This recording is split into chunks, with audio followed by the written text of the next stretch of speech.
हम गुरुदेव का घर इस पाठ को पढ़ेंगे और ये पत्र स्वरूप यह पाठ जो है वो रचा गया है। इसके लेखक निर्मल वर्मा हैं। निर्मल वर्मा जी आधुनिक समय के प्रतिष्ठित लेखक एवं अनुवादक हैं और एवं पारंपरिक कहानियों को आधुनिकता से जोड़ने का श्रेय इनको जाता है। इनकी कथाओं में भारतीय और पाश्चात्य दोनों परिवेश देखने को मिलते हैं। इस तरह इस पाठ में उन्होंने दो पत्र लिखे हैं जो कि जयशंकर जी उनके जो मित्र थे उनको ये पत्र लिखे गए हैं। प्रथम पत्र में गुरुदेव रविंद्रनाथ टैगोर के मकान, शांति निकेतन, पश्चिमी बंगाल के प्राकृतिक सौंदर्य तथा दिल्ली के वसंत की चर्चा की गई है और दूसरे पत्र में दूसरे पर निर्भर न रहकर अपने आप काम करने, अध्ययन एवं लेखन को प्रबल बनाने की प्रेरणा इन्होंने उस पत्र के माध्यम से दी है। तो आइए हम उनका पहला पत्र पढ़ें जो उन्होंने अपने मित्र जयशंकर जी को लिखा है। प्रिय जयशंकर जी, आपके दो पत्र मिले।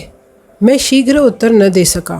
पिछले दिनों मैं कोलकाता गया था भारतीय भाषा परिषद के निमंत्रण पर। वहाँ कुछ बहुत पुराने मित्रों से मुलाकात हुई। लोगों के अतिथि सत्कार और स्नेह सद्भावना से बहुत अधिक अभिभूत हुआ यानी बहुत ज़्यादा प्रभावित हुए। तो यहाँ पर लेखक जो है अपने मित्र को बताते हैं पत्र के द्वारा कि वो कलकत्ता गए थे, इसलिए वो उनके पत्र का उत्तर जल्दी नहीं दे पाए और वहाँ भारतीय भाषा परिषद का निमंत्रण था उनको, जहाँ उन्हें पुराने मित्रों से मुलाकात हुई। लेकिन वहाँ के अतिथि सत्कार और लोगों के स्नेह भावना को देखकर वो बहुत ज़्यादा प्रभावित हुए। इस बार काफ़ी लंबी अवधि बाद कोलकाता जाना हुआ। मैं बहुत उत्सुकता से अपने इस प्रिय शहर को पुनः देखने की प्रतीक्षा कर रहा था। तो बहुत दिनों बाद कलकत्ता गए थे और उनको बहुत उत्सुकता थी वह शहर देखने की। कोलकाता से अधिक स्मरणीय और किंचित उदास स्मृति शांति निकेतन की है, जहाँ पहली बार जाने का मौका मिला। शांति निकेतन यानी रविंद्रनाथ टैगोर जी का रहने का स्थान, जहाँ वो रहने आते थे। रविंद्रनाथ का घर या बहुत से घर जहाँ वह समय समय पर रहते थे। देखते हुए लगता रहा जैसे उनकी आत्मा अभी तक कहीं आसपास वहाँ भटक रही हो। मैंने बहुत से दिवंगत लेखकों के गृह स्थान यूरोप में देखे थे, लेकिन शांति निकेतन का अनुभव कुछ अनूठा था। तो यहाँ लेखक जो है निर्मल वर्मा वो बताते हैं कि वह शांति निकेतन गए थे और वहाँ का माहौल देखकर उन्हें कुछ ऐसा अनुभव हुआ कि जैसे रविंद्रनाथ जी स्वयं अभी भी वहाँ मौजूद हों।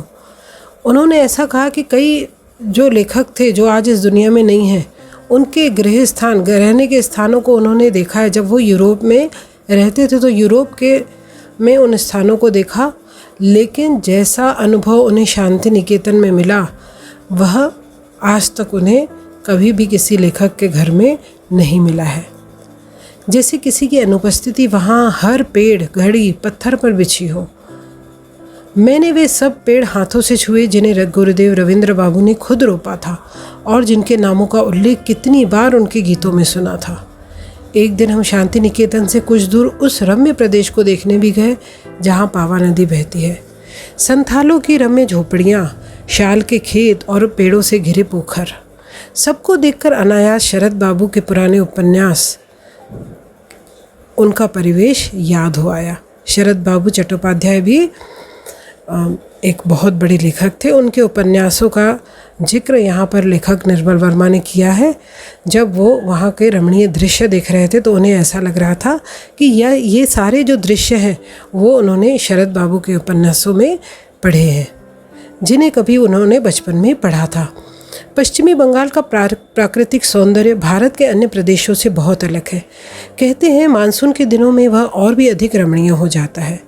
इच्छा होती है वहाँ 1-2 महीने एक साथ रहा जाए, तभी मन की भूख मिट सकती है। तो इतना ज़्यादा पश्चिम बंगाल का सौंदर्य जो है वो लेखक को प्रभावित कर रहा था कि उन्हें ऐसा लग रहा था कि 1-2 महीने वहाँ पर ज़रूर रुकना चाहिए। वैसे इन दिनों दिल्ली पर भी बसंत की अंतिम गुहार गूंजती सुनाई देती है। दिन भर एक अजीब सी पगला बना देने वाली बहार चलती है। दुख यही है कि यह नशीला मौसम ज़्यादा दिन नहीं टिकता। गर्मी एक बिल्ली की तरह उसे अपने पंजों में दबोचने के लिए छिपी रहती है। कब तक उसकी खूंखार आंखों से अपने को बचा पाएगा। तो इस तरह बसंत ऋतु की चर्चा जो है लेखक ने यहाँ पर की है। तो दिल्ली में किस तरह बसंत ऋतु होती है उसका भी यहाँ पर जिक्र किया है। अब हम दूसरे पत्र की ओर चलेंगे। आज ही आपका दूसरा कार्ड मिला। ये निर्मल वर्मा पुनः श्री जयशंकर जी को पत्र लिख रहे हैं, दूसरा पत्र। उसमें ये लिख रहे हैं, यह जानकर प्रसन्नता हुई कि आपको साहित्य सम्मेलन में मेरा दिया वक्तव्य ठीक लगा। उसे मैंने धीरे धीरे बीमारी के दौरान लिखा था, इसलिए उसके बारे में ज़्यादा आश्वस्त नहीं था।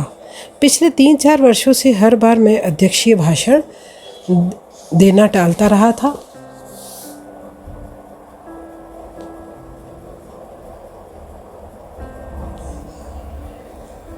एक बार तो संक्षिप्त सम्मेलन व अधिवेशन का गोवा में आयोजन किया जाना था, जहां मेरे जाने की उत्कृष्ट इच्छा थी, पर किन्हीं अनिवार्य कारणों से जाना नहीं हो सका। आपको और कुछ अन्य मित्रों को हिंदी भाषा और साहित्य के बारे में मेरे विचार अच्छे लगे। यह जानकर सचमुच बहुत प्रसन्नता हुई। तो इस तरह लेखक निर्मल वर्मा जी जयशंकर जी को अपने वक्तव्य, अपने भाषणों का जो भाषण के बारे में जयशंकर प्रसाद जी का जो उनके पत्र मिला, उसकी जो जयशंकर प्रसाद ने उनके भाषण की सराहना की, उसके जवाब में यह पत्र जो है निर्मल वर्मा जी जयशंकर जी को लिखे हुए हैं। आपके पिछले एक पत्र में उदासी और अकेलेपन का दबा सा स्वर था, जिसने मुझे काफ़ी परेशान किया। मैं सोचता हूँ आपको अब बहुत कुछ अपने जीवन का दूसरे पर निर्भर न रहकर स्वयं अपने काम, अध्ययन और लेखन को संबल बनाना होगा।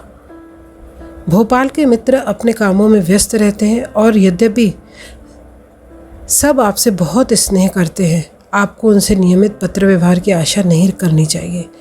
जब कभी मन उबे तो 6-8 महीने में कभी दिल्ली, कभी भोपाल कुछ दिनों के लिए चले जाना चाहिए। इससे आपको परिवर्तन का थोड़ा बहुत आनंद तो मिलेगा ही, यात्रा करने का सुख भी मिलेगा। सौभाग्य से आप अपनी रुचियों में काफ़ी हद तक स्वावलंबी हैं।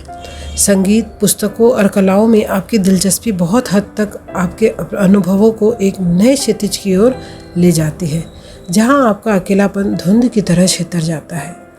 यह अपने में बड़ी ब्लेसिंग है जो हर किसी व्यक्ति के लिए उपलब्ध नहीं है। आपने अपने जीवन को आमला और नागपुर में बांटकर बहुत अक्लमंदी और दूरदर्शिता का परिचय दिया है।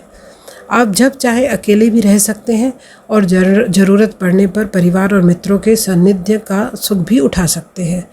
मैं समझता हूँ यह एक अच्छा उपाय है, जब तक आप उससे कोई बेहतर विकल्प नहीं ढूंढ लेते। तो इस तरह की सलाह निर्मल वर्मा अपने मित्र जयशंकर जी को देते हैं। मुझे खुशी है कि आप इन दिनों फ्लॉबेर के पत्र पढ़ रहे हैं। रिल्के के पत्रों की तरह वे मुझे बहुत ही प्रेरणादायक लगे थे। कैसे एक व्यक्ति अपने समूचे जीवन को अपने लेखक के प्रति समर्पित कर देता है। वह सचमुच सही अर्थों में एक साधक थे। उनका जीवन ही उनका लेखन और लेखन उनका जीवन था। तो यहाँ पर 2 लेखकों फ्लॉबेर और रिल्के के बारे में यहाँ पर उन्होंने जिक्र किया है कि उन्होंने अपने लेखन को एक साधना माना और उसमें वो पूरी तरह समर्पित हो गए। मैं आजकल अलका सारावगी का नया उपन्यास कोई बात नहीं पढ़ रहा हूँ। मुझे यह बहुत अच्छा लग रहा है। आशा है कभी आप इसे पढ़ पाएंगे। जब विजय शंकर नागपुर जाएंगे, उनके हाथों में यह उपन्यास आपको भिजवा दूंगा। आपकी माँ अब कैसी है? नागपुर में आप कब तक रहेंगे? सस्नेह आपका निर्मल। तो इस तरह जयशंकर जी के पत्र का निर्मल वर्मा जी जवाब देते हैं और उसे कुछ अपनी राय और कुछ सलाहें देते हैं कि हमें दूसरों पर निर्भर न रहकर अपने आप काम करने का, अध्ययन करने का, लेखन करने का, पठन करने का, यानी जो हमारे शौक़ है उन पर अपना ध्यान केंद्रित करना चाहिए, ताकि अकेलेपन का भाव कभी भी हमारे इर्द गिर्द भी न रहे। और उससे क्या होगा कि हम अपने आप को कभी भी अकेला महसूस नहीं करेंगे। और ये तो बहुत ही कम लोगों में ऐसी दिलचस्पी दिखने को मिलती है जिनमें ऐसे शौक़ आज भी विद्यमान होते हैं, ताकि उनका अकेलापन इन शौक़ के कारण उन्हें कभी भी सामने दिखाई नहीं देता। तो यहाँ पर ये पाठ हमारा समाप्त होता है।